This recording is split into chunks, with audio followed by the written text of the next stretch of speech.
And I'm gonna go here. We're gonna let me. Hello.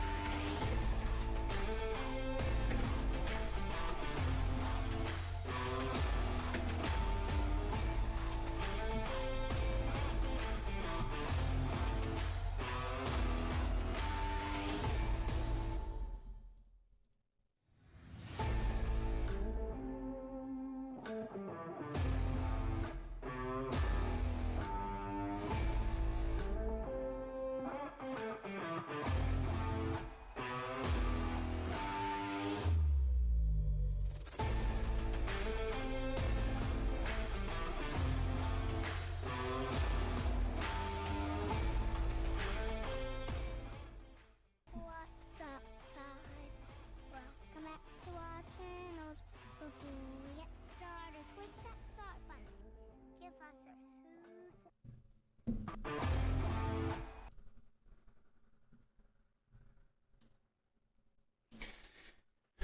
Good morning. We've made it through another weekend of college ball, NFL ball. Football has been wild. I think that this weekend there were some incredible games, some upsets, some beatdowns, really. A historic comeback. Obviously, everyone is heard or is talking about that. Is it a historic comeback as much as it is a collapse? That's really your question there. I wonder if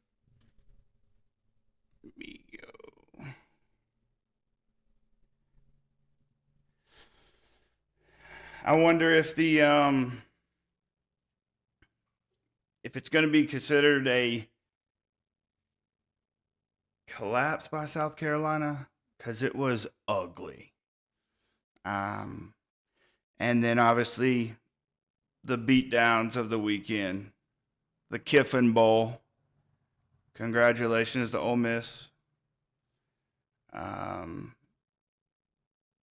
like their belt to ass segment.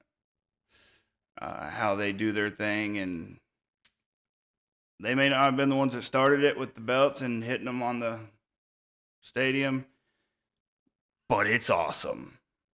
And so I think them doing that, it just gives it another wrinkle into what Mr. Kiffin has built there. I do want to take your calls in the show. So you give the hotline a call, the Couch Coach call. Brought to you by me, Bradley Hinton. Until we get to somebody wants it. I think the committee's going to have a interesting dynamic that they're going to be facing tomorrow night. There's a lot of questions, and by their initial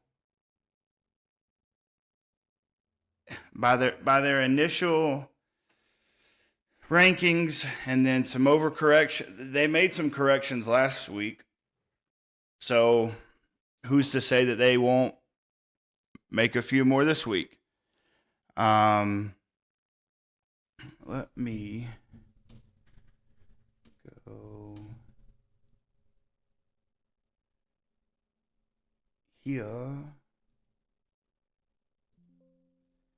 and yup. See, I don't know why.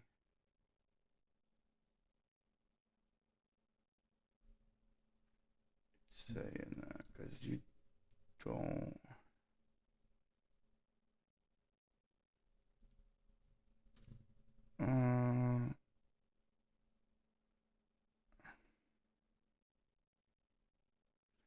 Oh, okay. I see. I was tripping. I was tripping for a minute. So I think that the CFP is going to be interesting when we think about it. Let's see here. Oh.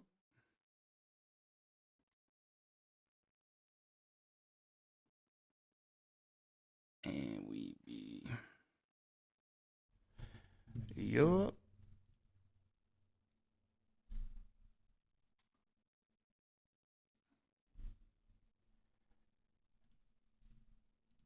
So from the weekend, you had Ohio State. So we had two upsets. I guess you could say. Let me go here and pop this for it.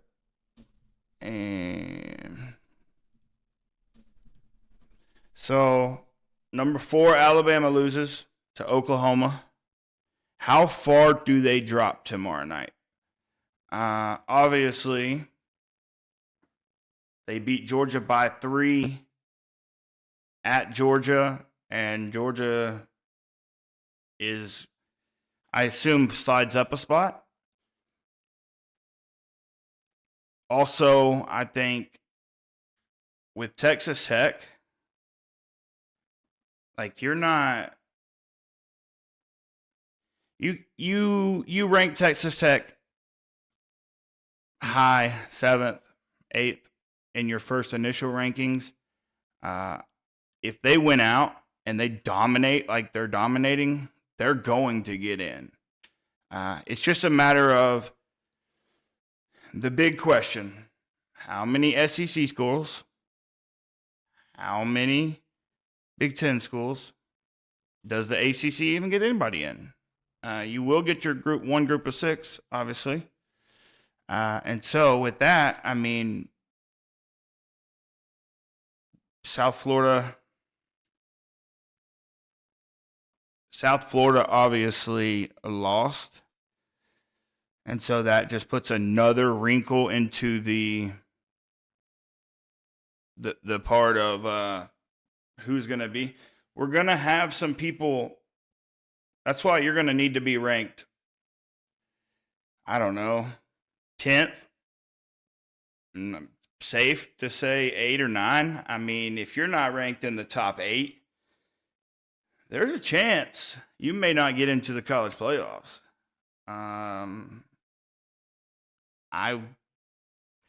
Because of there's going to be some bumps. There's going to be some bumps. That's just, I mean, a matter of time. The AP rankings, they got two people at 6, and so I don't know. I feel like you can't even factor that in. Oh, you know what? Let me go back. It looks like the CFP. Oh, yeah. Whoops. We need to slide that joker over for you. You can't see nothing. No wonder. Let me check the visual. Still need to go over. And it's going to be behind the chat. Yeah. Which just makes it blurry. Yikes. Yeah, that's tough. It's gonna make it tough over there on TikTok for you to see the behind the chat unless you clear the screen. But the upsets that Oklahoma upsetting Alabama, there's a wrinkle for the committee tomorrow night. And so, where do folks go? I mean, you've got, let's see, you've got the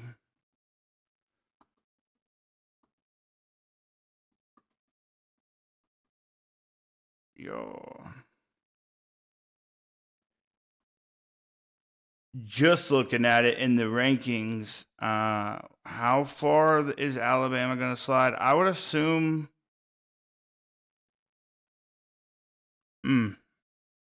I guess it is kind of a, how far does Texas slide? They may fall back to 13 or 14. It's a matter of, does Oklahoma jump Notre Dame, which I'm not sure that they will. Dude. And Miami, what's up with the ACC? Are we going to get anything? Like Friday night, Clemson shows up and goes and beats Louisville. It's like every given week with the ACC, they're fighting for who doesn't want to get in. I mean, Georgia Tech, Haynes King is an absolute dog.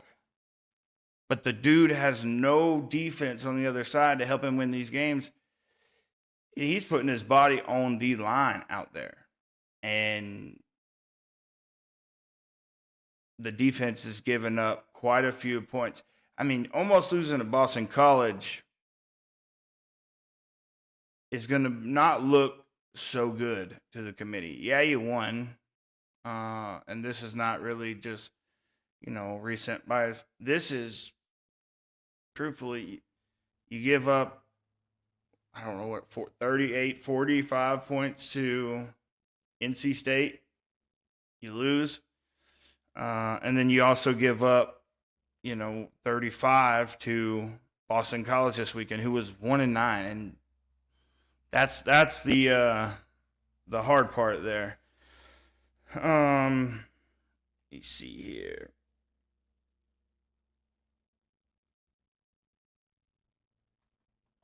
Let me go and see.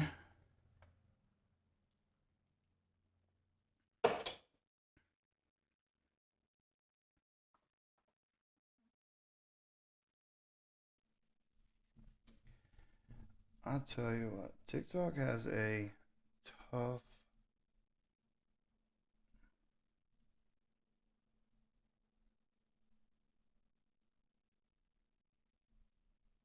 It's tough to meet their criteria over there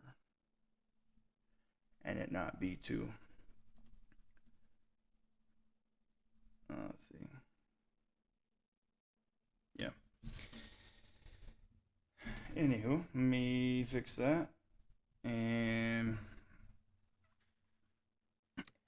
help me out, follow, subscribe. I need to get a stream key from TikTok so that I can actually get the correct picture in there and it won't have obviously any issues as I'm having switching between the screens here.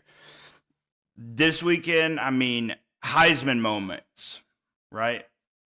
Marcel Reed had an incredible second half to lead a comeback. Obviously, that is one for, he led a comeback that is one for the history books. Biggest one in 20 years, but the SEC, it just won in 200 and something. They are the one. But he's kind of the reason they got in that hole.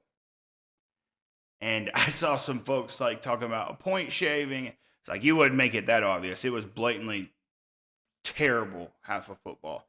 Second half was absolutely phenomenal. The kid shined in the second half.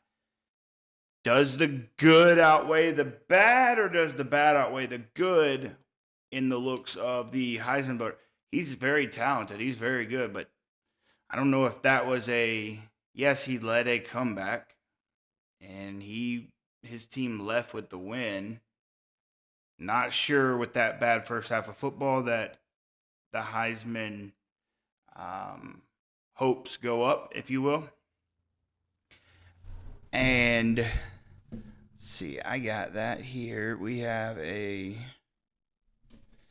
because when you're talking of it, right, we have in New York City, New York, New York.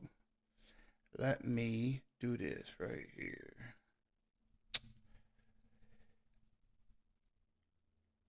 We have a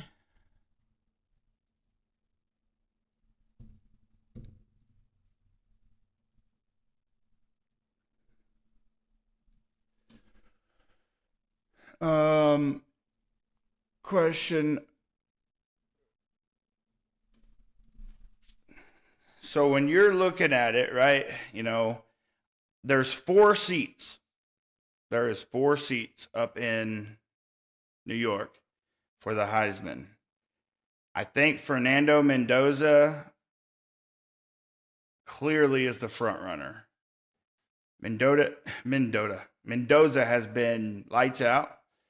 I think he faced some adversity at Penn State, led them down the field, scored, threw a touchdown for that game-winning catch, which was, quite possibly catch of the year. But he's the only one I feel like that is solidified right now. Yes, Fernando Mendoza this week, 4 tutties, 300 yards. He just keeps rolling. When you look at Marcel Reed, 3 turnovers in the first half. Then he comes back, and he finishes the game with like 440 yards passing. A lot of it had to be done in the second half. 3 touchdowns, 440 yards. It's incredible. But the first half, obviously, is what led to having to air it out as much. He threw the ball almost 40 times, to get there. And so I think he's still up there. Kid's a phenomenal player. He made a huge statement with that comeback. And truthfully, Texas A&M as a whole,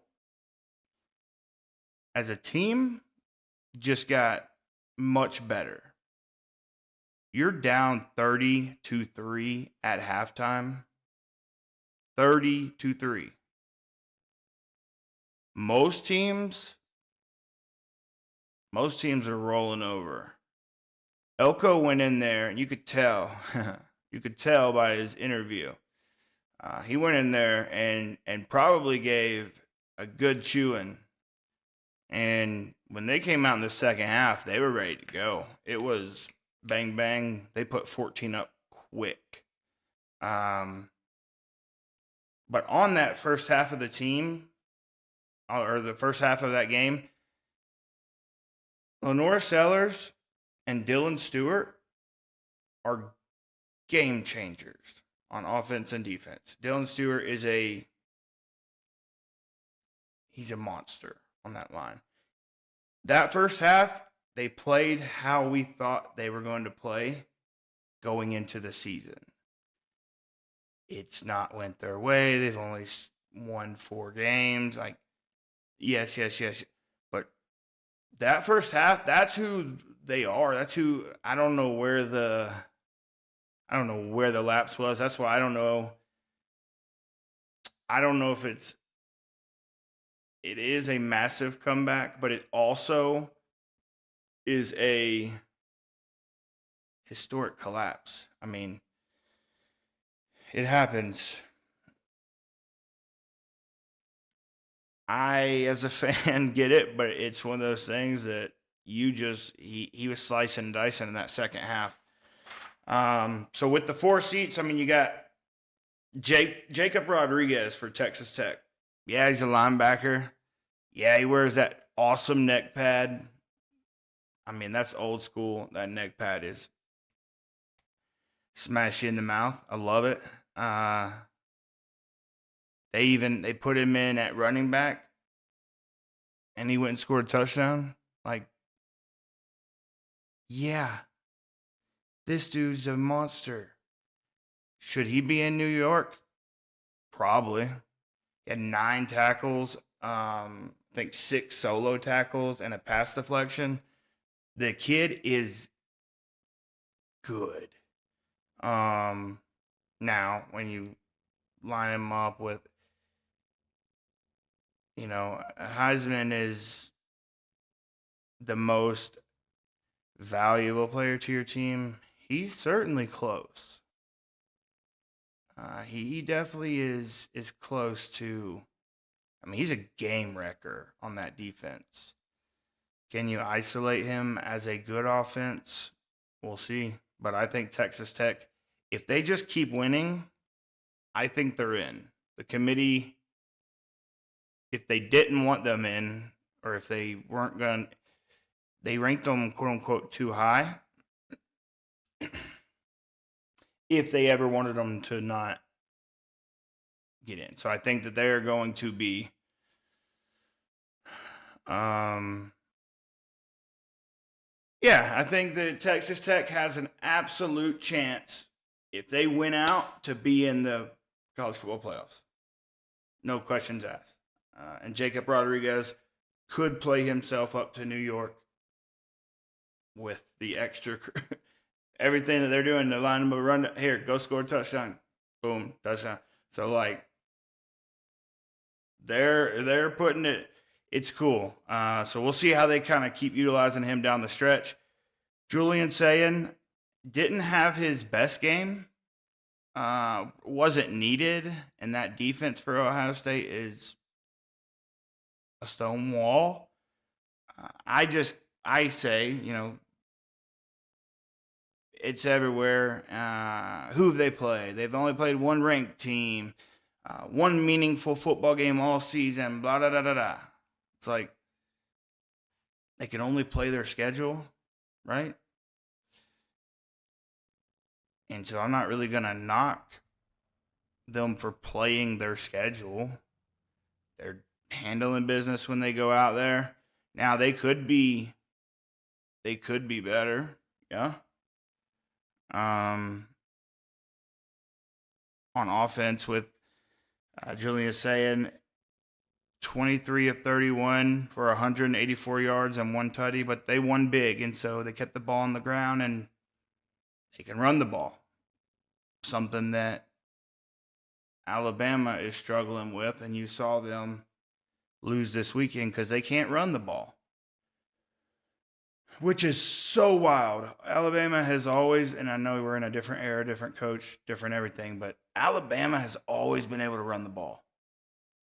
Alabama has, let's call it as it is. Alabama has always had great running backs. You've got some of the best in the game, Derrick Henry. But they cannot run the ball right now, and that does not do Ty Simpson any favors, nor does it do, the offensive line or defensive line of theirs any favors because they're getting back on the field quicker.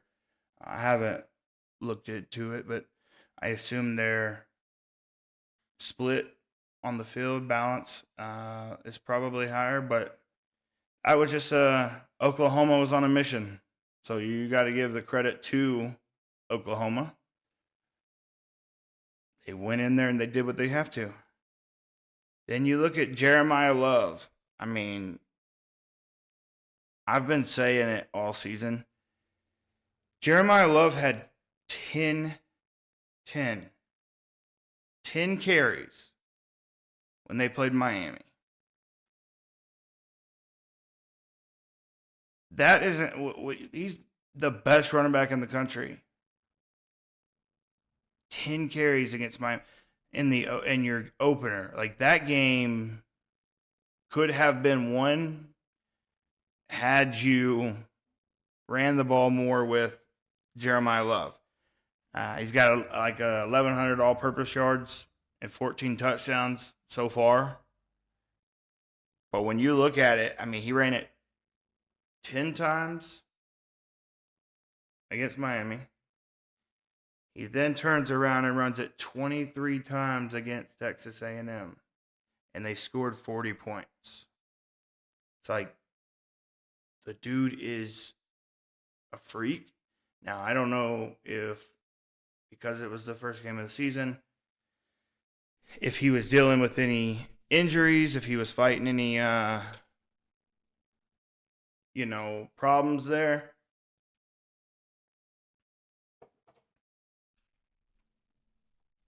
But what I do know is game would have been a lot different, especially as you see Miami go throughout the season.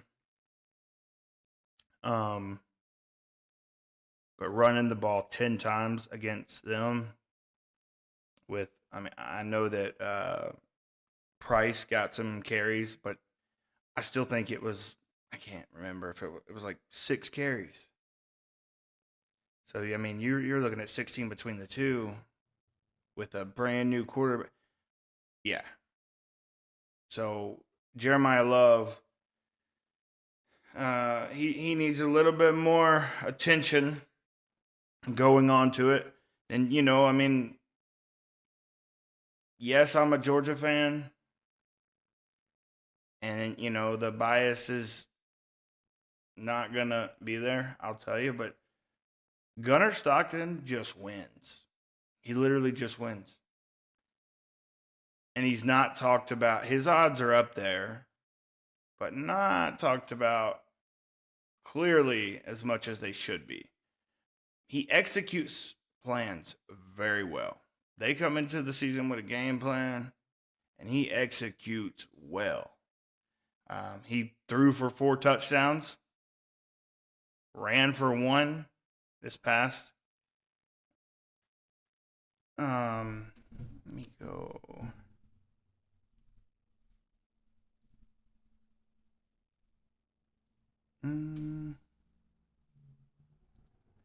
No, we need that to be on the.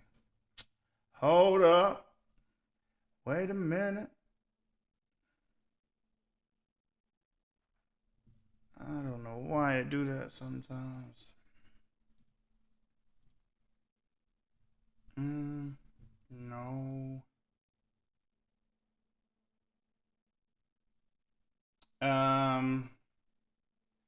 Hold on 1 second.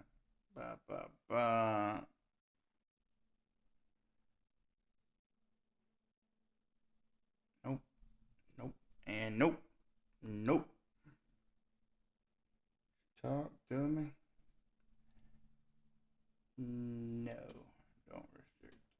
Appreciate you.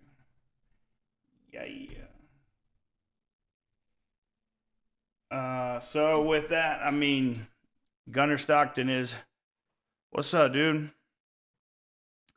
4 touchdowns in the air, 1, but his numbers are not, they're not up there with the top quarterbacks. But he just wins. It's 2,200 yards, 19 touchdowns, 3 interceptions. But he just executes the plan. That's where it goes to. And then, a lot of talk about Diego Pavia. Is he in the Heisman conversation?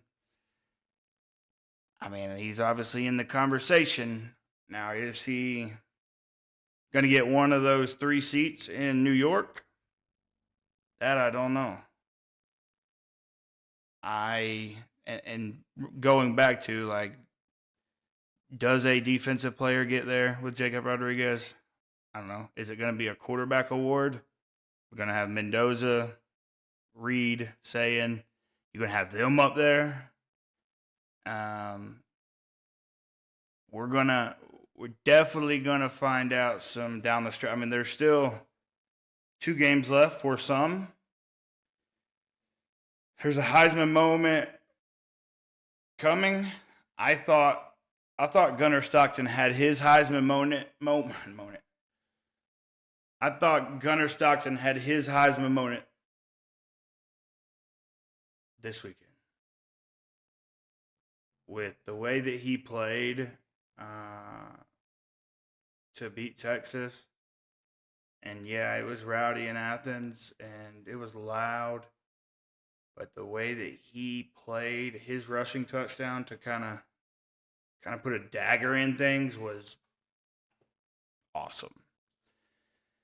And when you look at the Alabama loss, I think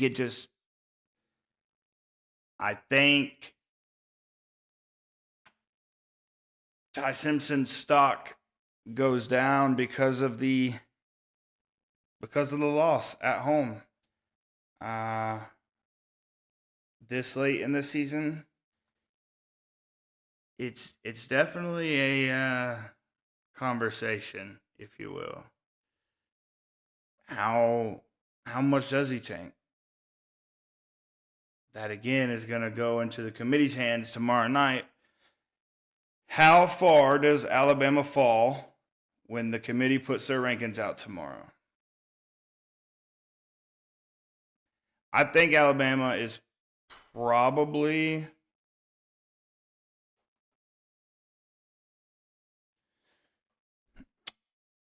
let's see. So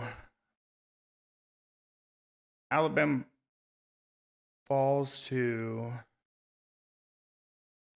I would assume Alabama's going to fall to about 8 or 9.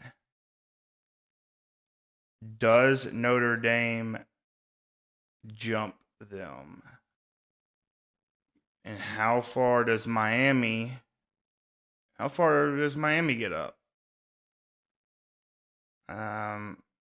With, and then you've got Vandy, BYU. That head-to-head is in favor of BYU, and the committee boxed themselves in with that one, I think. But I do think OU's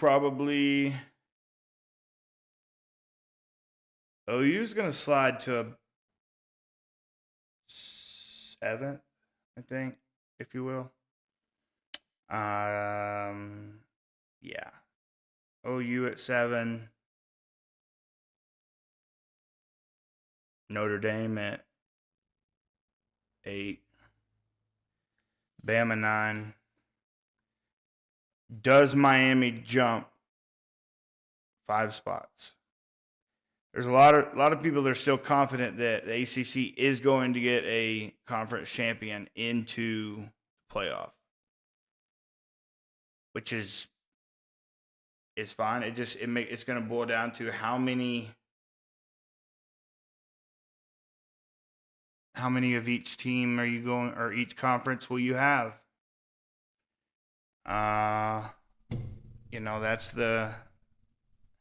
That's the big question.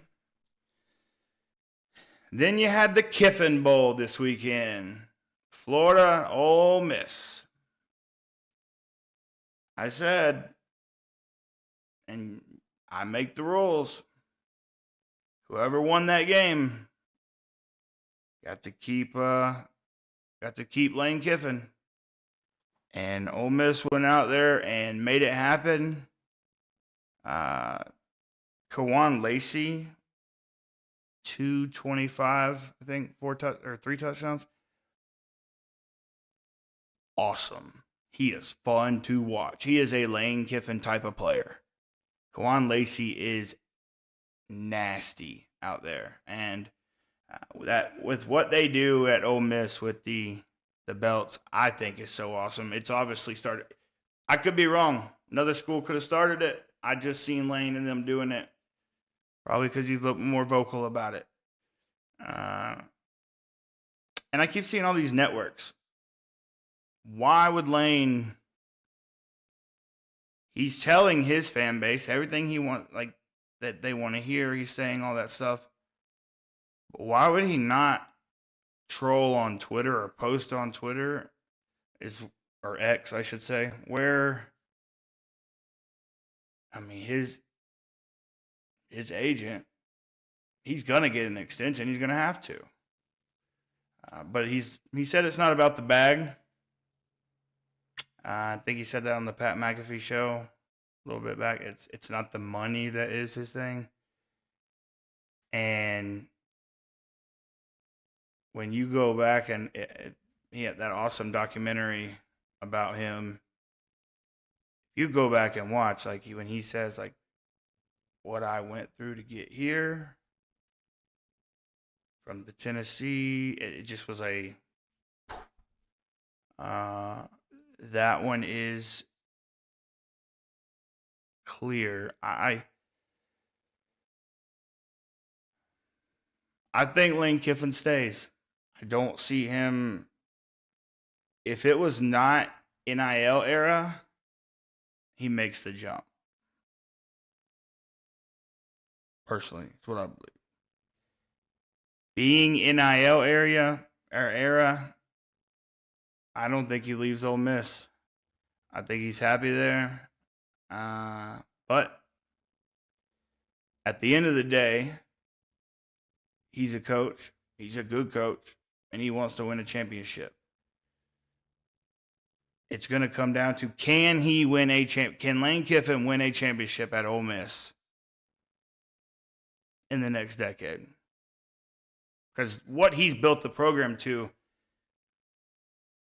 I couldn't see them. He could be a long tenure guy, just winning 2-3, a playoff game here, making the playoffs, but not winning the national championship. He could be a long tenured guy because of what he has built in Oxford. But at the end of the day, Lane Kiffin wants to win a championship. Can he do that at Ole Miss in the next decade? That's what we got to ask. That's going to be the ultimate decider. Is the Florida brand a bigger because is it location? What is it that makes Florida? We know what LSU is. I think LSU is the number one job on the market. It's gonna be quite interesting to see who ends up at LSU and Penn State. But I think LSU being the number one job opening at the moment. What about, James Franklin is being linked to Virginia Tech. Seen some odds over. He was linked to the Arkansas job. But I think he ends up at Virginia Tech. Some say he is waiting for the Florida State job to open up. I think what he could build at Virginia Tech would be, and because you got to realize, like he had Penn State.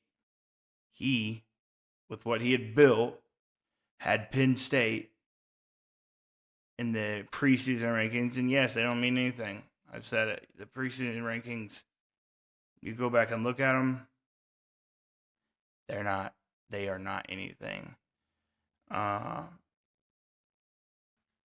But I do think that with what he built at Penn State, he had them ranked, I don't know if they were first or second. Texas and them are up there, which look at both of them now. I know Penn State went through some injuries, but James Franklin had them there. What he could build the program up at Virginia Tech and that Enter Sandman, that's one of the best entrances in college football. Yeah, I love that. And I mean, what about, again, Georgia fan, I get it. What about Kirby Smart's onside kick? How gutsy that was at that time in the game. Because, as he said in his post-game conference, It's like, if it didn't work, I'd be standing up here and you guys be calling me an idiot. And he's right. Most are going to be that way. Like, what are we doing? But the way that he caught them sleeping there, he caught everybody. Chris Fowler, you can hear it on the broad. He caught everybody off guard. The cameraman was incredible. And so it was a run, pound the rock, and then score, bam, score. By the time Arch Manning got the ball back in his hands, they were down like 18 points. It's like, and you could see it on the sideline now. They were 0 for 6, I think, 0 for 7, 0 for 6 on third downs in the first half. It's not going to cut it. Everyone talked all week about Georgia's defense not being there. They showed up. Georgia's defense showed up, and they did what they expected to do. And so I love Kirby's, post-game comment there about, hey, I'd be standing here. Y'all would all be wanting to call me an idiot and run me out. It's like, well, you know how to make those gutsy calls. You know what comes with it if it doesn't work. That's why it is such a gutsy call, and damn if it didn't work. So, Texas went down to Georgia. They played for 3 quarters, but when they put the 4s up, it was 35-10 before they could blink, and it was crazy. Some other dominant wins this weekend: BYU over TCU. They definitely put the hammer down, which only strengthens Texas Tech's case. Because of the home game day where they beat them, that strengthens Texas Tech's playoff bid hopes, if you will. And then Ohio State, obviously, taking care of business. They beat UCLA with a freshman first starting quarterback at the shoe, 48-10. Utah over Baylor, 48, 55-28. But we have to remember Utah's athletic director is now on the committee.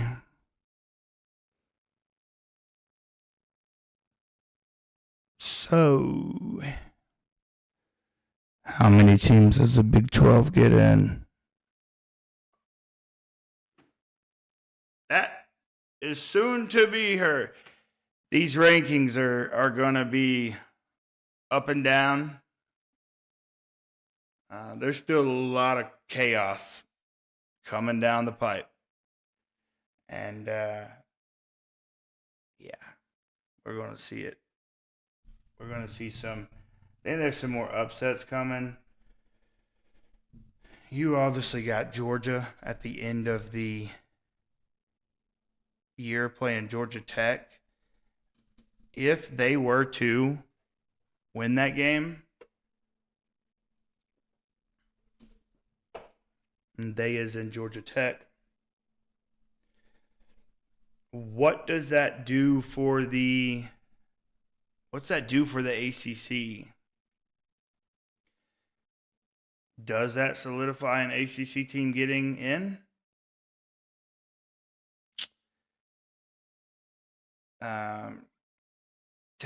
Texas Tech beat UCF by like 30 points, 31 points, something like that, 35.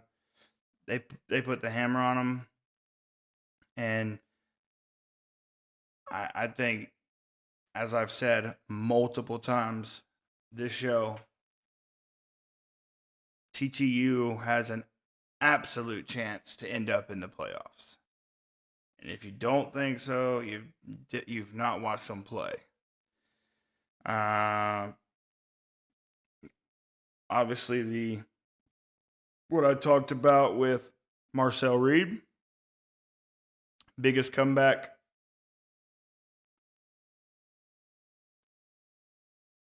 That was, I don't know. I want to call it a collapse so bad. What is Shane doing? Like, the interview was insane.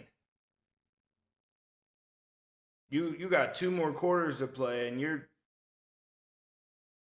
it's not really what he said. It's kind of how he said it. He's, we beat this team by 24 last year. It's like, yeah, but you still have another half to play. I think that part got lost. I don't think they realized, they as in the collective group of Gamecocks, that they had another half to play. It was almost like a celebration, and it started from the top. A lot of people calling for his head. I don't think this is the year, though, especially with all the job openings. With some of these schools, it's like, if you fire your coach and you're competing for one of these top names or coordinators in the market with those, it's like, no. So there's going to be a few schools that probably hold on to a coach a little bit longer than they should, just because, the bigger jobs of Penn State, Florida, LSU that are open, not to mention the chatter of Florida State being open at the end of the year. And that's not just chatter on the Virginia Tech side. I had a client who is a Florida State alum that has relations, I don't know what you'd call it, sources or whatever, inside the Florida State building, that they're letting Norvell finish the year, but it's been made known that this is his last. I don't know how. So is he playing for his job, or is his job already gone? That's one of those things. It's like, hey, figure it out. And so, with that, anybody, and this is during, after, before, like, if you have any hot takes, cold takes about what I say, what I don't say, look, to be real, give the couch coach call a ring. Leave a message. You're not gonna hurt my feelings. I can take it. You got a problem with what I say? You don't like it? If you do like it, I'd also like to know what you'd think. So, give it a shout. 404-590-3224. Leave a voicemail. I'd like to play it on the show and kind of go back and forth with you. I'm not opposed to anything. Let me back up. To anything that's not wild, off the chain in the voicemail. You want to be anonymous? Sure.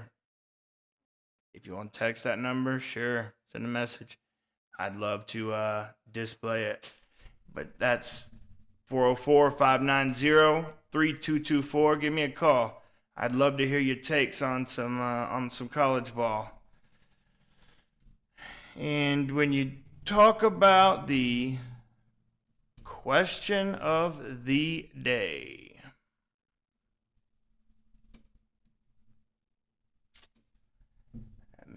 make sure that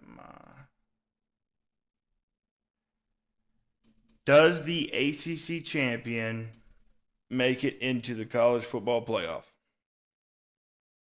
What you think? Does the winner of the ACC, or does it matter if it's two? Because if the winner has 2 losses, 3 losses, are they in because they won the ACC? Is that another time for them to show their talents, which may knock out somebody who doesn't? It's a weird setting. I'm glad I'm not sitting around that squared circle, because there's going to be a lot of pissed off people from multiple fan bases, but you may have the whole conference as a whole down your back. I think there will be. I think that there's going to be the group of 6, 1 ACC, which probably is the ACC champion, Big 12 champion, 4 Big 10, 5 SEC, 9, 10, 11, 12. And that could be flipped. You could have 4 SEC, 2 Big 12. You may have 3 Big 10. But I think that the conference champion is going to get in of those conferences.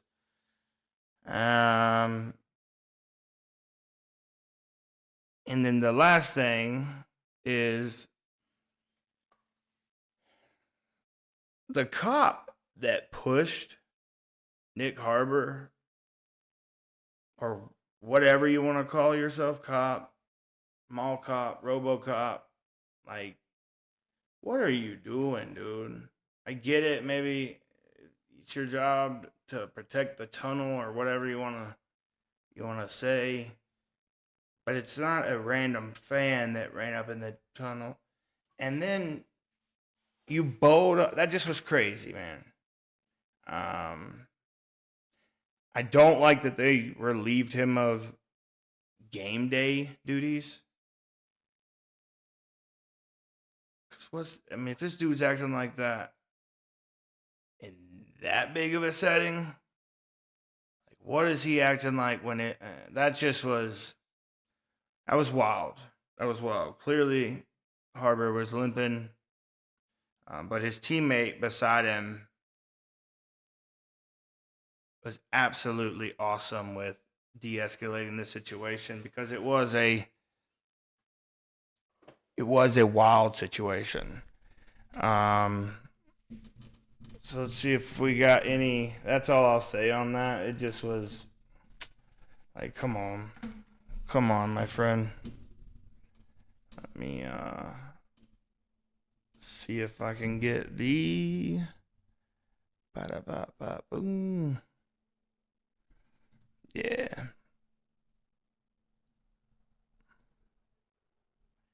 Where we use.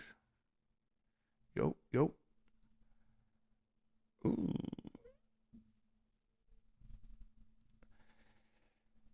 That's not a bad thing to see on the opening. But let's see here. Let's take that. Question of the day. Yo. Yo.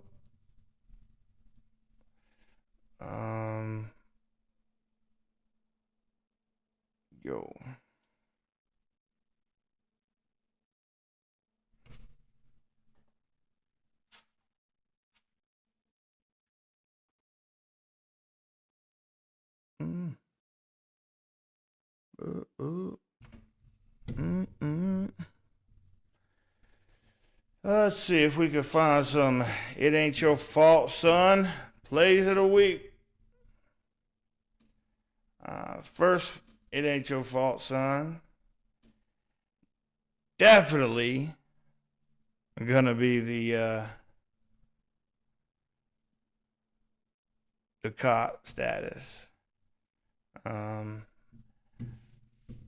But right here, No, not Sark. Sark doing his thing. Is what it is. This poor fella. Obviously, Jeremiah Love. See you bye. Ankles. Oh. Oh. It ain't your fault, son. Jeremiah Love, just that guy. Woof.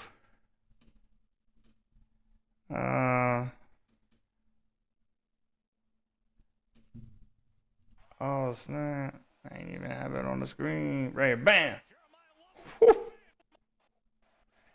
Oh, yeah. Watch him come down on it. It ain't your fault, son. Ooh. Jeremiah Love, just that guy. Yikes. Oh. And then, where'd it go? I don't know why that's not saving. Yeah, I mean, you take a wild peek here. Oh, yeah. Watch him. Bam!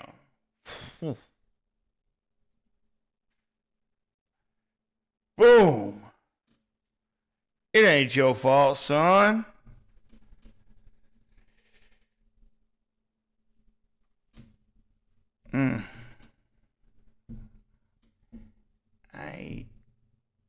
Yeah. Do I wanna? Not really. Yeah, I ain't really trying to showcase that cop. Dude was looking for attention. Yeah. But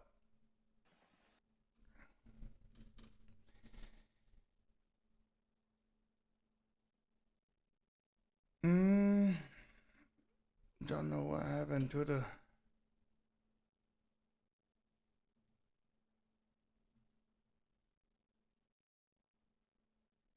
Oh. Yeah, I don't know what happened there.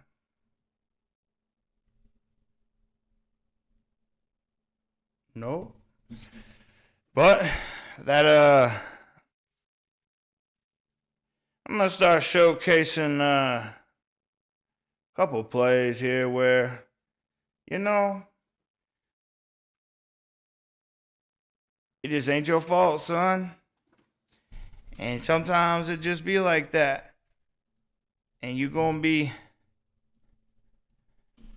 caught in the middle of a Jeremiah spin move. Or you're gonna be caught under Jeremiah Smith catching the ball one-handed. It ain't your fault, son. They just them. And that's the best running back in the country. Pressing the B button. Ankles gone. That poor Pitt player. For the nationally televised. Woo. Yeah, he not wanting to see that on tape this morning. That's for sure. But that's going to do it for today. Like I say, let me go back, hit this.